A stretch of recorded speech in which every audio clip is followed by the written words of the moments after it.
আমি এখানে একটা প্লেয়ারের নাম একটু আলাদা করে বলতে চাই, সেটা হচ্ছে কাই হাভার্টস আর্সেনালের। কারণ হচ্ছে যে আপনার এর আগে যখন চেলসি ভার্সেস পিএসজির ফাইনাল খেলা হয়েছিল তখন কিন্তু আর্সেনাল মানে যে চেলসিকে চ্যাম্পিয়ন করার পিছনে কাই হাভার্টসের একটা বিরাট অবদান ছিল।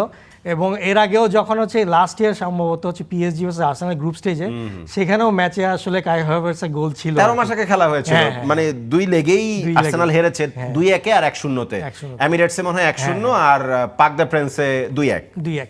তো মানে কাই হাভার্টসের এইরকম বিগ ম্যাচে অনেক সময় আছে যে আর্সেনালের সবাই বলে এখন সেট পিস মাস্টার, মানে চেলসি ফ্লপ, কিন্তু আর্সেনালে এসে আর্সেনালও যে আমি স্টার্টিং 11-এ থাকবে না, সে থাকবে না, কিন্তু ধরেন যে যেই পরিমাণ সেট পিস থেকে আর্সেনাল এই বছর গোল দিল, যদি দেখা যায় যে লাস্ট 5 মিনিটস খেলা শেষ 5 মিনিট আগে একটা কর্নার পেলো, সেখান থেকে যদি কাই হাভার্টস দেখা গেল যে হেডে গোল দিয়ে দিল, তো হতেই পারে এরকম। তো এই কারণে কারণ তার যেহেতু চ্যাম্পিয়ন্স লিগের ফাইনালে গোল দেওয়ার অভিজ্ঞতাটা আছে, মানে এখানে আর্সেনালের স্কোয়াডে আপনি যদি অন্য যে কোনো প্লেয়ার দেখেন তাদের কিন্তু ফাইনাল ওভাবে খেলার অভিজ্ঞতা। এবং আপনি এটা খুবই গুরুত্বপূর্ণ টপিকও তুলেছেন যে ইপিএল এ 13 ম্যাচে 1-0 গোলে জিতেছে, তার মানে হচ্ছে তার ব্যাকলাইন কত স্ট্রং